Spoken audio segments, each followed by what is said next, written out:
এইসব তোমার জামাইবাবুর কাজ? হ্যাঁ বাবা মেজো বউ, ভালোই ছকটা সাজিয়েছো দেখছি। শেষে কিনা নিজের জামাইবাবুকে দিয়ে আমাদের বাড়িতে ডাকাতি করালে।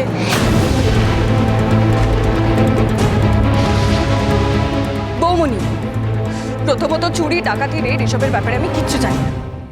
আর সেকেন্ডলি, আমার জামাইবাবু এই বাড়িতে দাঁড়িয়ে আমার নিজের বাড়ির লোকের সম্বন্ধে বলতে আমার লজ্জা লাগছে, কিন্তু তাও আমি বলতে বাধ্য হচ্ছি। আমার জামাইবাবু আমাকে ঠকিয়েছে, শুধু আমাকে না, আমার গোটা পরিবারকে ঠকিয়েছে। এমনকি আমার বাবার বাড়িটা পর্যন্ত বিক্রি করে দিয়েছে। ওই লোকটার জন্য আজকে আমি আমার দিদি, বোন, কাউকে খুঁজে পাচ্ছি না।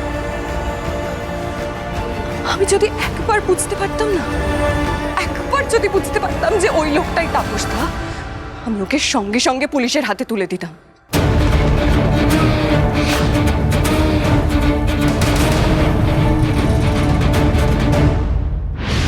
তোমার বোন আমার নামে পুলিশে কমপ্লেন করেছে। হ্যাঁ, কি ভেবেছে? কি ভেবেছো? আমার ঘেঁটি ধরবে, আমাকে সাহায্য করবে? তোমার বোনকে আমি রাস্তায় তো বসিয়ে দিয়েছিলাম, এবার একদম রাস্তার ফিকিরি করে ছাড়বো। ছিলাম বিয়েটা দিয়ে শান্তিতে থাকবো, তা না। তোমার বোন আমার পিছনে কাঠিবাজি করেই যাচ্ছে। হ্যাঁ, তুমি ঐশীকে মিথ্যে বলে বিয়ে দিয়েছো। তুমি তো ঐশীকে ঠকিয়েছো। শুধু ঐশীকে নয়, তুমি আমাদের তিন বোনকেই ঠকিয়েছো। তাও তো এইটুকু জানতে পারি যে ঐশী ওর শ্বশুর বাড়িতে আছে, কিন্তু কেমন আছে, কি অবস্থায় আছে, কিছুই তো জানতে দাও না। আর দেবুটা কোথায় আছে, কি করছে, কিচ্ছু জানতে পারি না আমি। এটা আমার দুর্ভাগ্য। আমি তোমার মতন একটা শয়তানকে বিশ্বাস করেছি, ভালোবেসেছি। কি শয়তান রে তাপস তুই! মাইন্ডিট, আমার গা থেকে অব্দি গয়না ছেড়ে দিলি। তো তাপস টাকার হদিশ পেল কোথা থেকে? মাইন্ডিট, তুমি এই যে এখানে দাঁড়িয়ে সব কথাগুলো বলছো, সেগুলো যে সত্যি, তার কি প্রমাণ আছে তোমার কাছে? আমাকে বলো। হয়তো তোমার ওই যে বাড়িটা, তোমার এই বাপের বাড়িটা যেটা বন্ধক ছিল, সেটা ছাড়ানোর জন্যই তোমার জামাইবাবু আমাদের বাড়িতে এসে আমাদের টাকাগুলো হাতিয়েছে। হ্যাঁ, তো আমি দেখেছি সেদিন তুমি যখন আমার ঘরে এসে আমার টাকাগুলো দেখলে আলমারিতে, তখন তোমার চোখগুলো একেবারে চকচক করে উঠেছিল। তুমি তখনই মনে মনে ছক কষেছিলে যে কিভাবে আমাদের টাকাগুলো হাতাবে। একদম।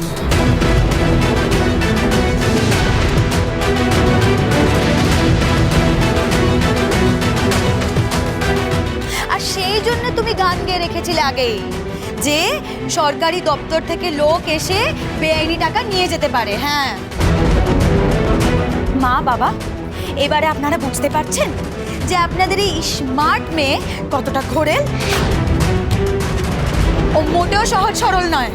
ওর জামাইবাবুর সাথে ওর শার্ট আছে। বলো আমাকে, প্রমাণ করতে পারবে যে আমি মিথ্যে কথা বলছি? আর কেনই বা আমরা মেনে নেব যে তুমি নির্দোষ? বলো।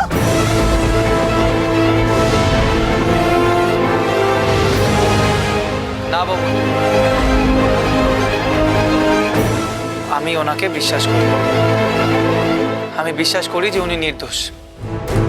আর এই গোটা ঘটনায় যে ওনার কোনো হাত নেই, সেটা আমি প্রমাণও করে দিতে পারি। আমাদের যখন বিয়ে হয়েছিল তখন কি উনি জানতেন যে আমাদের বাড়িতে এতগুলো টাকা এইভাবে রাখা হয়? জানতেন না তো। তাহলে আমাদের বউ ভাতে ওনার জামাইবাবু এলেন না কেন?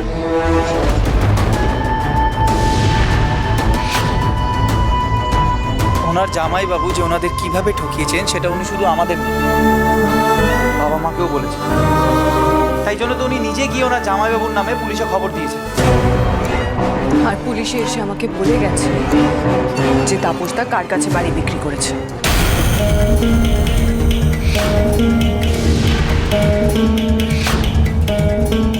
আমি আমার জামাইবাবুকে ছাড়বো না বৌমা। শুধু আমার একটা জায়গায় খটকা থেকে যাচ্ছে যে তাপসদা জানলো কি করে এই বাড়িতে এত ক্যাশ টাকা রাখা আছে। মাইন্ডিট, মাঝঝাড়টা না আমার দিকে ঘুরে যায়। আন্টি, আঙ্কেল, আপনারা আমার জামাইবাবুকে চেনেন? না, ঘুষ পাটনে ওই ওই তোমাদের বিয়ের সময় যেটুকু আলাপ। তাহলে তাপস তাকে 50 লাখ টাকা কে দিয়েছিল আমার বিয়েটা এই বাড়িতে করানোর জন্য? তাপস রে, আমি যদি ফাঁসি না, তোর গলার সাথে গলায় দড়ি কলসি বেঁধে ডুববো। হতভাগা, টাকাগুলো নিয়ে কোথায় গেল? উফ, কতগুলো টাকা! মাসিমা,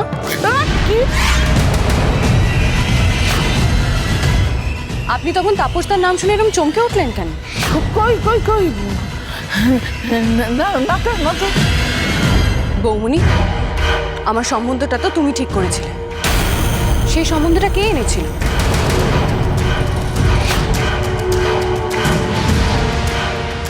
তার সাথে এই বাড়ির যোগাযোগ কি?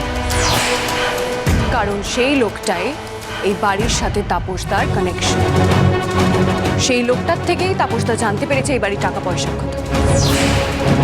তাই সেই লোকটাকে ধরতে পারলে। সেই লোকটা তুমি মেজো বউ।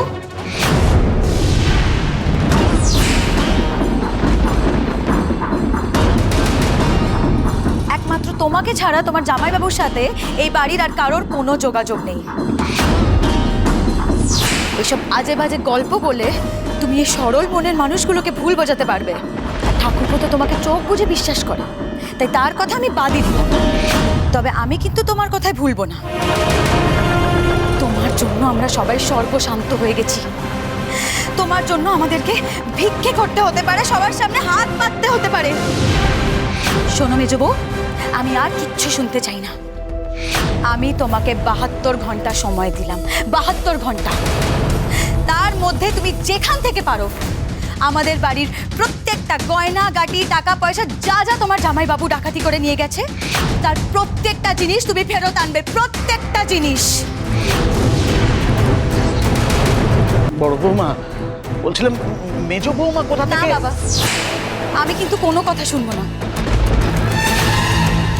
আজ কিন্তু মেজো বউয়ের জামাইবাবুর জন্যই আমাদের এই দিনটা দেখতে হলো, তাই এটার দায়িত্ব মেজো বউকেই নিতে হবে।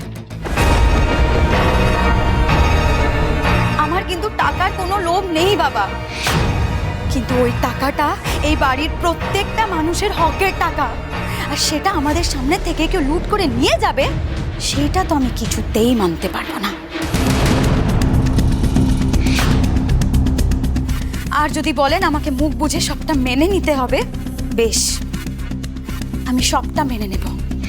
তবে আমি এই বাড়িতে আর থাকবো না। 72 ঘন্টা বাদে পিকুর হাত ধরে আমি এই বাড়ি ছেড়ে চলে যাব। একটা চোরের সাথে এক ছাদের তলে আমি কিছুতেই থাকবো না। বৌমনি, আমার না বৌমনি, তুমি এই বাড়ির বড় বউ, পিকু এই বাড়ির নাতি।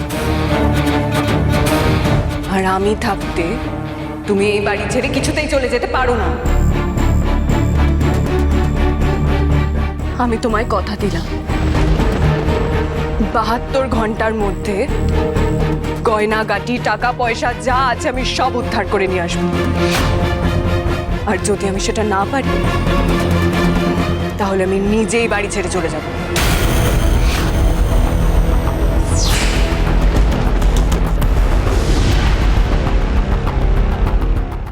তুমি এখনো ঐশীকে চেনো না তাপস? ঐশানী মানে জানো? ঐশানী মানে দুর্গার আর এক নাম। আর তোমার মতো পাপীকে এত সহজে ছেড়ে দেবে না ঐশানী। তোমাকে যোগ্য শাস্তি দিয়েই ছাড়বে। আর এইটুকু দেখে নিও, একদিন না একদিন ওই বাড়ির দরজার সামনে আসবে আর আমাকে এখান থেকে উদ্ধার করে নিয়ে যাবে। সেদিন তুমি পালাবার পথ খুঁজে পাবে না। তোমার বোন যদি এই বাড়ির দরজায় আসে না, তাহলে সেই দিনটা তোমার বোনের জীবনের শেষ দিন হবে।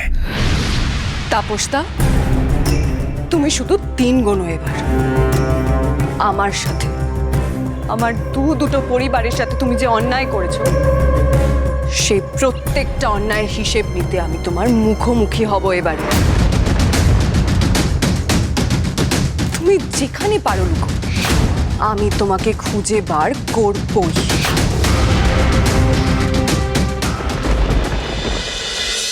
Guri pai sabel